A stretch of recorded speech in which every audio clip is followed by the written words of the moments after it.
What's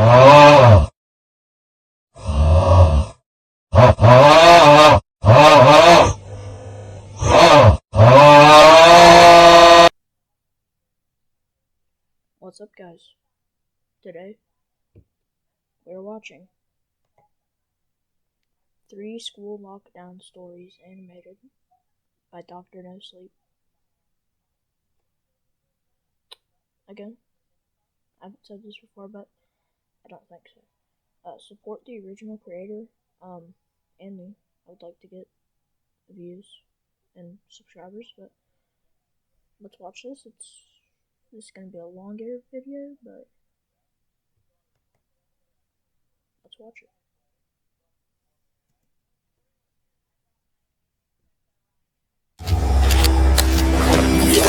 Dr. Nicely. The PA system crackled to life on a Thursday during second period in my junior year of high school. The familiar tones of the recorded voice filled my classroom. Lockdown. Locks. Lights. Out of sight. Don't be a hero. I'm just saying. Don't be a hero. You think you're Timmy Tough Knuckles? You're not. Just don't be a hero.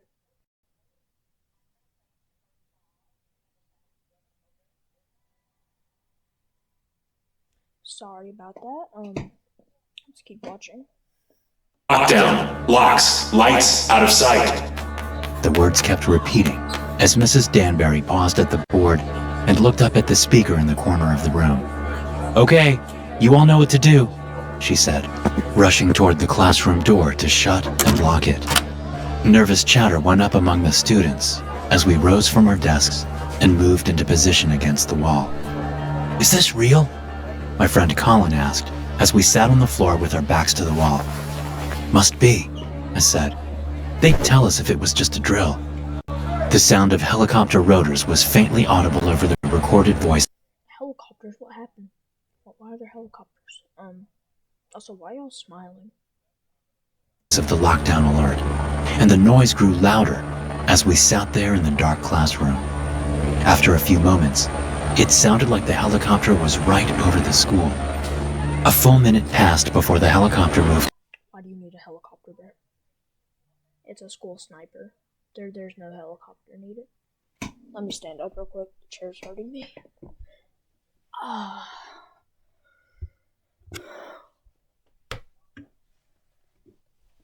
Okay. Again, the noise making it sound like it was going in circles above the campus. A loud bang, like a door flying open, sounded outside. Someone yelled in the hall, a sound that was quickly replaced by automatic gunfire. Okay, bud. Don't get me demonetized. I slammed my hands over my ears, along with many other students. Some of the girls, and even a few of the boys, covered their mouths as they cried out softly.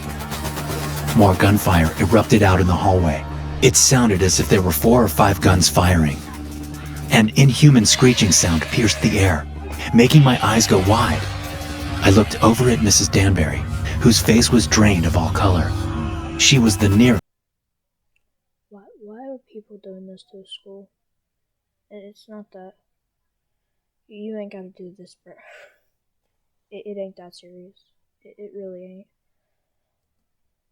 To the door, the nearest to whatever the hell was going on in the hallway. The gunfire stopped, and I heard a man shout and then scream. Do you guys not know what's happening in the hallway? Or you guys done or something? Okay, I need to be silent for a little bit and just let the video play. His wail of pain stopped abruptly with a loud, crashing bang. I didn't have to see it to know that he'd been thrown into the lockers lining the hallway. The metallic bang was enough to tell me that. More gunfire sounded outside, and then more screaming. Then there was silence. For several seconds, we all listened hard for anything outside. The recorded voice was still going, and the helicopter was still faintly audible. The sound of... I always think there's something wrong with this procedure. Because if the school sniper,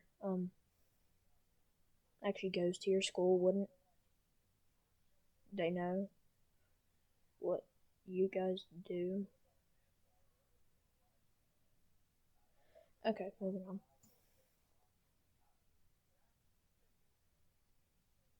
Running footsteps suddenly came to us from the hall. The footsteps stopped abruptly, and a terrible scream erupted just before the door to our classroom smashed in. A SWAT officer flew backward into the room and slammed into Mrs. Danbury's desk, which slid Who's outside? The Hulk? several feet from the impact. Cries of fear came from the students around me as they saw the soldier was missing an arm. He'd hit the desk with his mid... Is the Hulk sniping the school bus?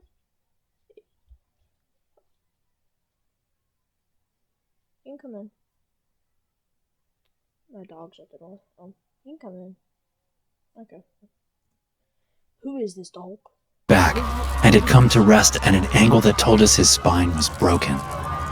Once the soldier came to rest, there was only silence from the hall. It went on for long enough that I was starting to think the danger had passed. Mrs. Danbury apparently thought the same thing, because she crawled toward the doorway where the smashed door was hanging open. I don't know what she was trying to do. What are you doing? Does she have the instincts of a fart?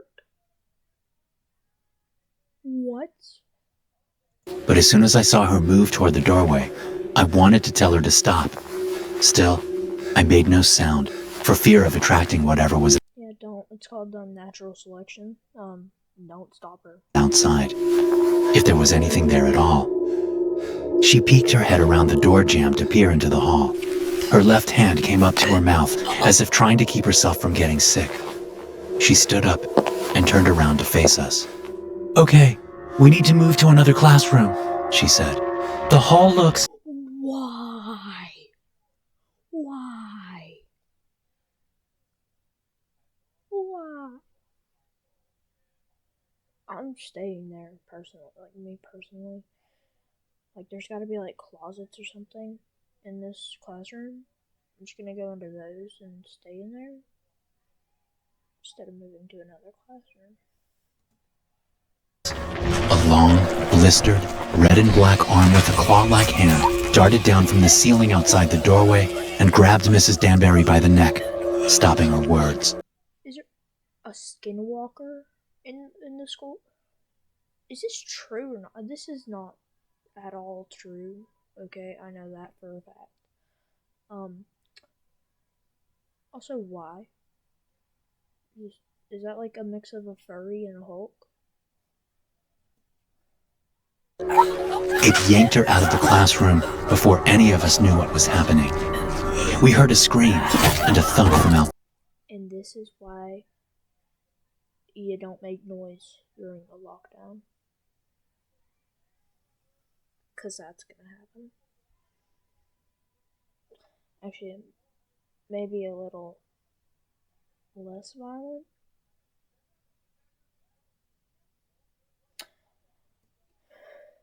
Side. Then Mrs. Danbury appeared in the doorway again, only she didn't have any arms. Why'd you go back in? You just cooked everybody. Blood spewed from her massive wounds as she stepped into the room, looking back over her shoulder with a dazed look on her face. What she saw there snapped her out of it, and she started running toward the wall of windows opposite the doorway. Fountains of blood poured out of her as she ran past her desk, screaming. A monstrous, scarred figure that looked like a badly burned mix between a bear and a baboon darted through the doorway after our teacher. It leapt, smashing into Mrs. Danbury just as she reached the window. What in the Jurassic World hybrid is that? The two of them tumbled out, falling to the ground just a few feet below.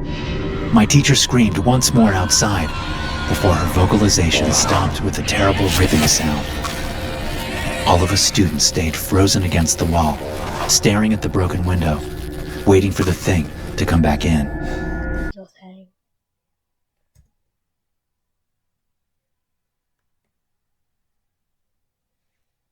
In this video, I'm going to be making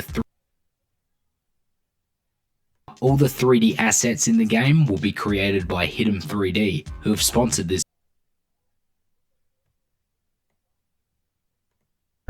We should have run, but we didn't. It was all too much for us. Eventually, the gruesome sounds from outside stopped, but none of us were willing to risk standing up and moving toward the window to see what was happening. Not long after those noises stopped, we heard a flurry of gunshots from far off, likely off the high school campus. Don't say that word on YouTube. That's not a good word to say. I don't want to get demonetized, please. Hearing those faraway shots snapped me out of shock. I stood up and moved slowly to the doorway. I looked out to see the hallway littered. Are you stupid? Are you actually stupid? Don't get up. Like, I know it's outside. You're inside. With dismembered bodies. There was blood all over the place. A man with a smashed head lay below a huge and bloody dent in several of the lockers across the hall. A few other guys and I led the rest of the class out. We headed toward the evacuation spot and were about halfway there when we ran into more police coming into the school. They took us to safety. We were told it was an escaped animal from the zoo. That's even what they said on the news that night. They said it was a bear, but I know what I saw. It wasn't a bear. It wasn't any animal I've ever seen. And the fact that there's a military research base not far from our school. It's a stupid Dr. Wu hybrid from Jurassic World or something, bro. They need to put that in the Jurassic World enclosure, bro. That makes so much money. Is just too much of a coincidence. But those of us who were in that classroom that day are smart enough to keep our mouths shut. But we know the truth. We'll always know the truth. Story 2. Dead all day. Before the lockdown even started, I knew something weird was going on. And I wasn't the only one. It was my senior year, and I had a pretty easy schedule. It was spring, and I could see the end of high school on the horizon. But that day, a Tuesday, my concerns turned from the mundane to the insane. At first, I shrugged off the strange feelings I had. I thought the teachers were just having an off day. Or maybe it was me who was having the off day. I told myself to forget about it until lunch came around, and I went off campus to get a burger with my buddy Tom.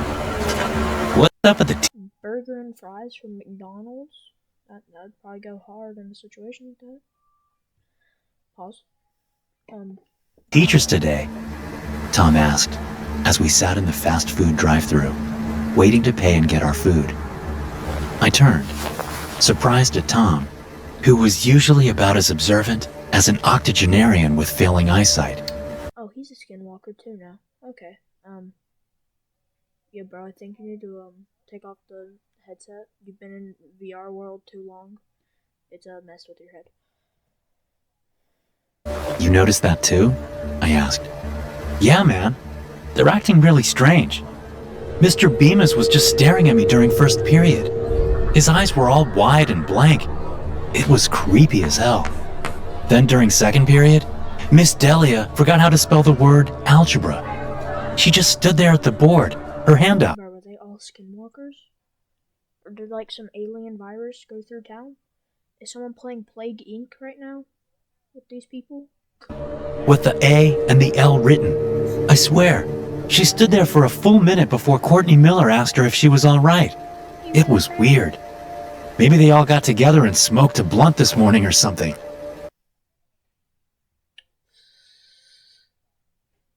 I don't know if the effects will last that long though. Just saying. I laughed at that, thinking about the teachers hotboxing one of their minivans. But the laughter didn't last long. Tom was right. Something funny was going on. Yeah, Mr. Liu walked super slowly up and down the aisles while we were taking a test today, I said. He never does that. He always sits at his desk and reads or something while we take tests. And how What if he just wanted to get his steps in today, bro? slow he was walking?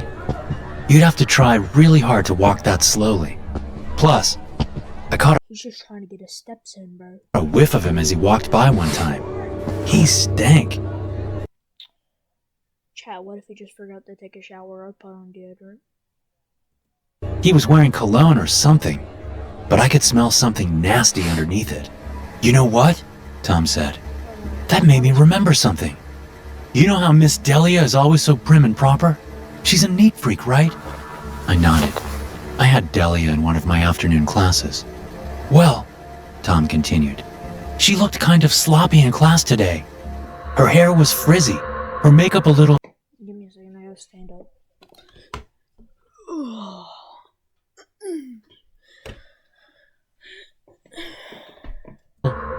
I don't know, sloppy or something. It didn't connect until you said that about Mr. Lou stinking. Our conversation stopped as I pulled up to the drive-thru window to complete the transaction. Then I drove to a nearby park where we sat on the hood of my Camry and... Yeah, that kind of looks gas. That's also definitely McDonald's. It's yellow and red. ate, enjoying the spring day. We got back to school just in time for class and went our separate ways. About 20 minutes into class, the lockdown started. I was in Mrs. Santiago's class when the alarm went off. Look, I kind of forgot this was about lockdown stories. They're all fake, by the way. Do not believe these. Mrs. Santiago smiled, as if she'd been expecting it, which made me think it was just a drill. Although every other time they'd done a drill, they'd told us beforehand. All right, class, Mrs. Santiago said. We're doing something a little different today. Half of you are going to stay here in the... And half of y'all are going in the hallway. What? How about we just tackle the like, okay, you see, like, a bunch of these people have, like, the black outlines, kind of, like, there. There's something different about the art style for these people, kind of.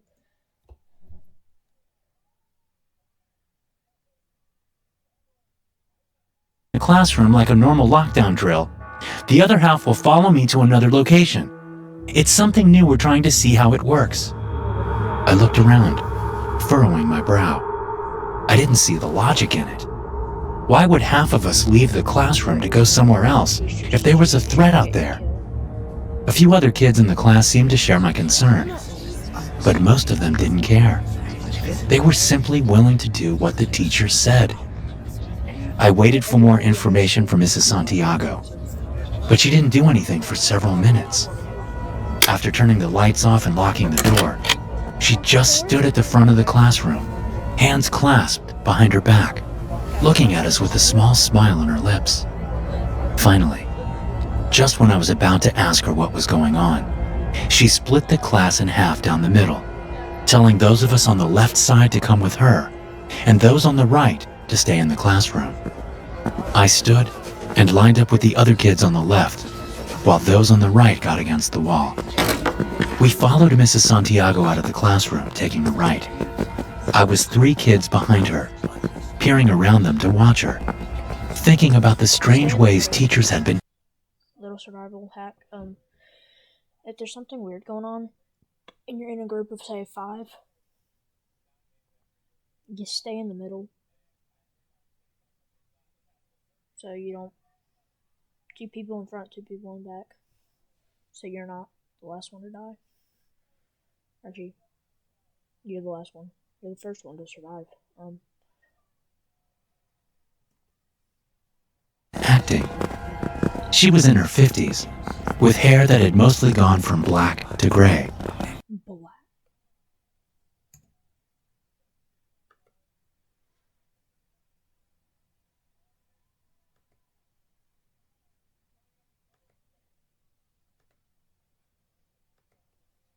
She wore a floral print dress with frilly short...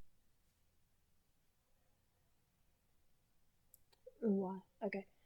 Since this is a long video and I don't want my video to be an hour long, we're just gonna watch one more story after this one, and then do part 2, and then see how that goes and stuff, so. sleeves. As we walked down the hall, I saw a drop of blood crawl down the...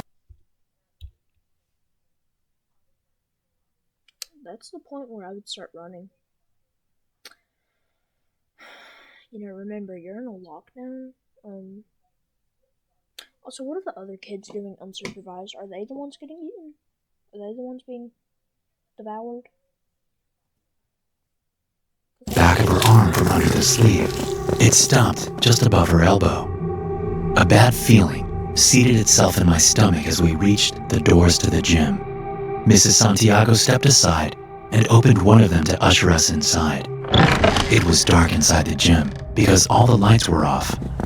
As soon as I walked through the door, I stepped aside while the other kids walked past me into the darkness. I could hear some of them murmuring. They knew something was wrong. Did someone just say I had chicken for dinner? I committed. One of the students pulled out a phone and turned on the flashlight. The illumination revealed other people in the gym. Teachers, just standing there in the dark on either side of the doors. This is where you grab a dumbbell and just throw it at them. Making a wide corridor in which the students now stood. There must have been a dozen of them, and as the flashlight came on, they moved in on the students. Screams bounced around the gym as the teachers attacked the students with knives. Teacher! Teacher, calm down! YouTube, don't demonetize me. I'm sorry. If this video isn't demonetized, I don't see it. This is for educational purposes. Educational purposes only. Don't demonetize me, please. YouTube, please. Knives and cleavers from the school kitchen. The sickening sound of metal piercing flesh and blood spilling to the glossy gym floor unleashed a deep fear inside me. Since I'd stepped aside to the wall when I'd entered the gym, I was still in the dark. I stumbled back toward the door, watching in abject horror as knives plunged into my fellow students. Clammy, cold hands grabbed my shoulders. I panicked, throwing an elbow behind me. That's what you gotta do, you gotta... And connecting with what felt like a nose and mouth. The hands came off of me as I turned around, seeing Mrs. Santiago standing there staring at me, her mouth split open and her nose bleeding. I shoved past her in the doorway, trying to get away from the gym, but she grabbed my left arm with her right hand. At 18, I was much bigger and stronger than her. I shoved her as hard as I could. Something ripped, and she fell back against the gym door. But her hand still gripped my left arm above the elbow. I scrambled, pulling at her severed arm, ripping it off of me and throwing it at her feet. I ran, looking back over my shoulder as Mrs. Santiago stood there, seemingly unaware that she'd just had her arm removed, staring She's a zombie. They're all zombies. at me as I sprinted down the hallway. I ran for the nearest exit through the empty hallways, past dark classrooms. The lockdown alarm was still blaring, but I barely noticed it. The sound of my heart beating seemed louder than any alarm could ever be. I slowed as I passed Tom's classroom, clarity coming into my thoughts. I wanted to run out, but thinking of Tom and my other friends made me think of all the Bro. Your homies, I'm sorry to say this, but your homies are probably dead. I'm sorry. Actually, part 2 will come after this story, because it's already getting a long video, and I don't want to have to edit all this, because I'm going to start editing my YouTube long forms. students that would be in danger if I just ran away. I approached Tom's classroom slowly, glancing through the slender window into the dark room. I thought I had seen Tom's 5th period teacher, Mr. Pelham, in the gym. So when I didn't see anyone in the classroom, I banged on the door. "Tom!" I whispered loudly at the door between bangs. "Tom, it's me!" He's a zombie now. They're all zombies. The teachers turned them into "Nate!" I said. Tom appeared out of the darkness. "Nate?" he said through the closed door. "What are you doing? It's lockdown, man." "Where's your teacher?" I said. "I don't know. He left like 5 minutes ago. Told us to stay put." "Open the door. We've got to go," I said. "The teachers, they're killing people." "What?" Tom said, smiling. "Don't mess with me, man. This is serious." I stepped back from the door and glanced both ways down the hall. I didn't see anyone. "I am serious," I said. "Everyone needs to leave. Come go. He's infected. on." Tom reached for the door handle, but a voice from inside the classroom stopped him. I couldn't hear exactly what they said, but Tom's response gave me a clue. "I know we're not supposed to open the door, Tom said. But this is Nate. He's no school shooter. Tom opened the door and let me inside. I closed it behind me and looked into the darkness at the students sitting against the wall. We need to go, I told them. Now, something is seriously wrong. We're supposed to stay here, one girl whose name I didn't know said. That's what the drills are all about, remember? The teacher left you. Half your class is already gone. You know, it wouldn't be the worst thing if we lost the other half, but... Remember? I'm telling you, I said. The drills didn't have this in mind. It's the teachers. I watched them kill some of my classmates. There's something wrong with them. Haven't you noticed anything strange today? I could see in their eyes that many of the students had noticed, but none of them moved. All right, fine, I said. I'll go get help. Tom, you're gonna stay here or come with me? I'm with you. I'm with you, man. Because I'm infected and I'm gonna beat you up. Man, Tom said, looking scared. Okay, I said to him. Then I turned to the other students. Someone call 911 if you haven't already. We have, someone said. They have police on the way. Lock the door behind us, Tom said to the nearest student as we turned to the door. It was tempting to hunker down and wait for the cops to show up. But seeing what I'd seen, there was no way I could do it. The teachers had keys to the classrooms after all. We'd be sitting ducks. I checked the hall before stepping out. Tom followed, shutting the door softly behind us. We booked it to the nearest exit and pushed on the metal bars to open the doors. Locked. Eve to me is basically...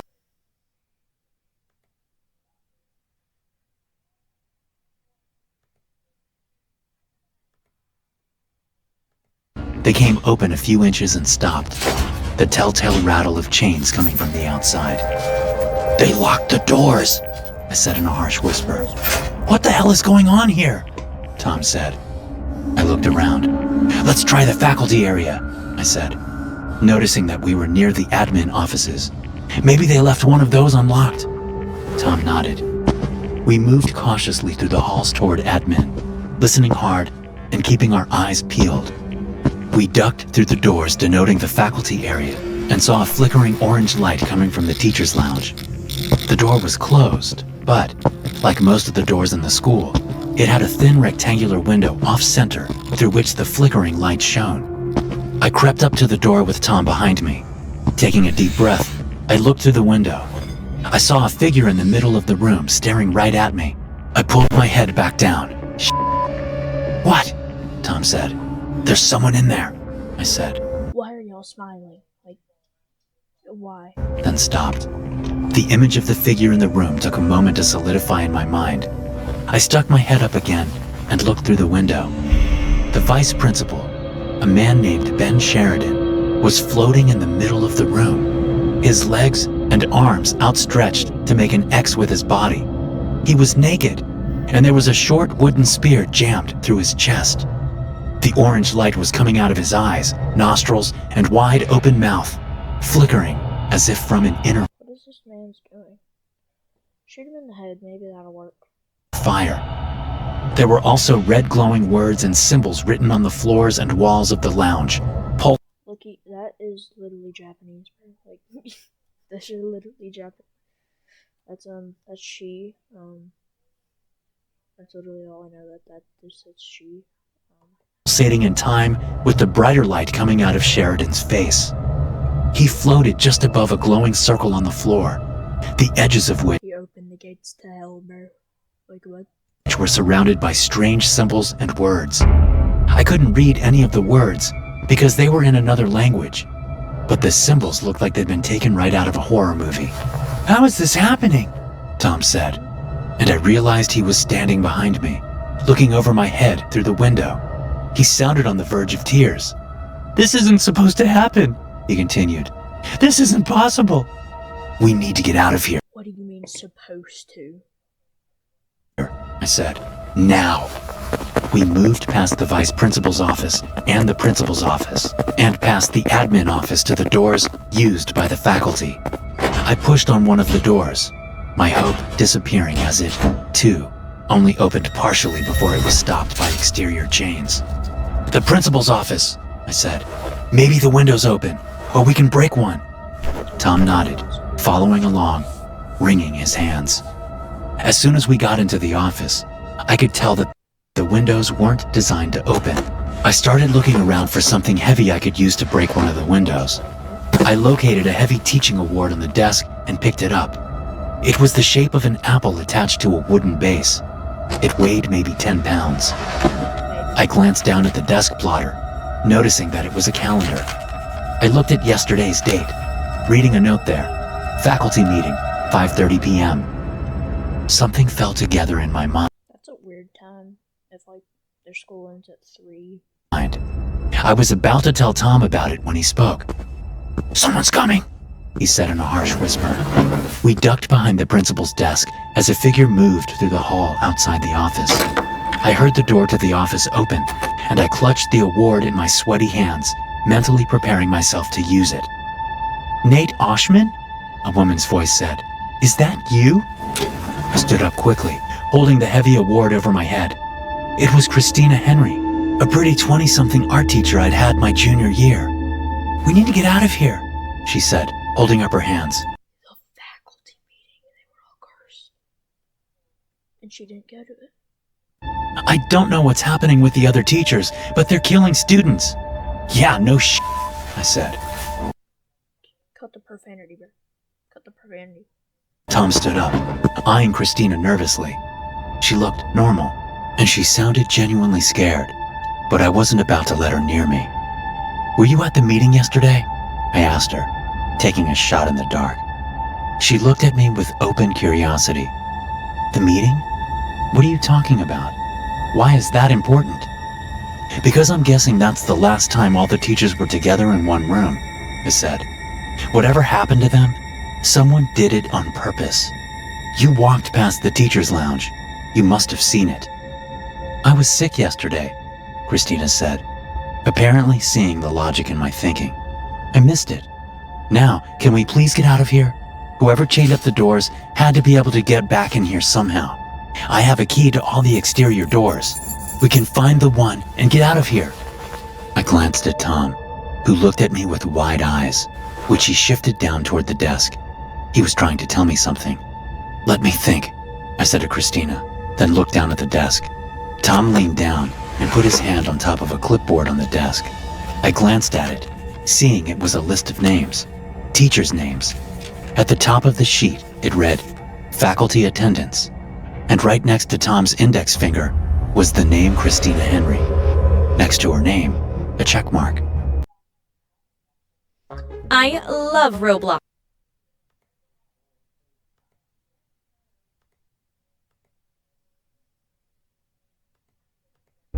I looked back up to see that she had a gun in her hand. "I like you guys," she said, dropping the scared tone. "I really would have let you go. You're both respectful students. You're not disruptive. I really wish you would have believed me." She raised the gun. I threw the heavy award at her, ducking as I did so. She fired the gun, but missed as she dodged out of the way of the teacher's award. Tom dove over the desk and tackled Christina, slamming her against Yo, I'm gonna get demonetized. the wall. They both fell in a tangle on the ground. Tom scrambled on top of her. She brought the gun up, but Tom caught her wrist with his left hand. With his right, he reached out and grabbed the award, then slammed it down on her face once. That was all it took.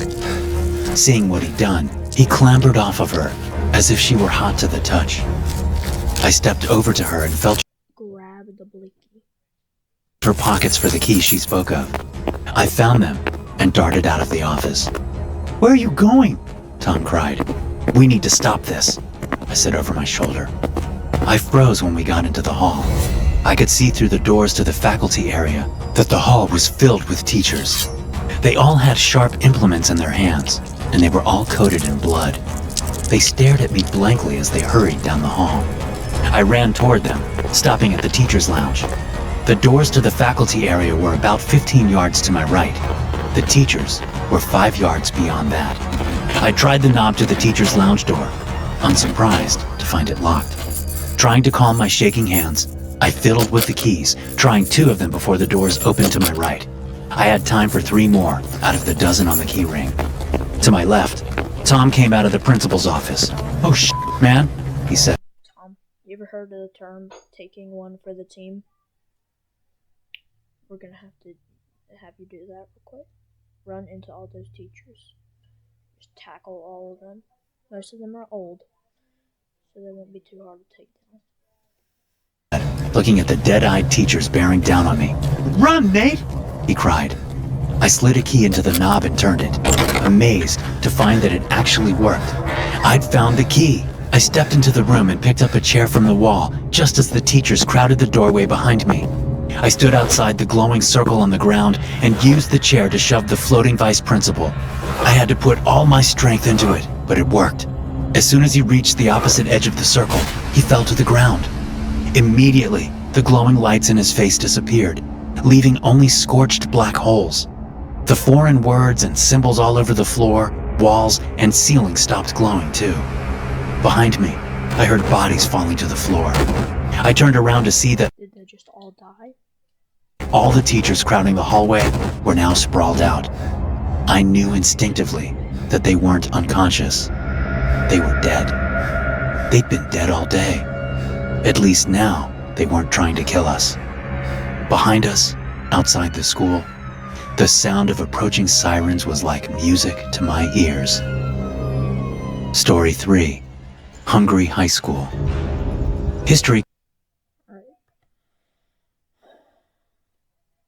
So that's it for today's video. We'll watch this video on part 2, and I'll watch another video. I don't need this video to be 500 minutes long, so we're just gonna end it here and I'll watch another video of this one next time. So goodbye, and see you next time.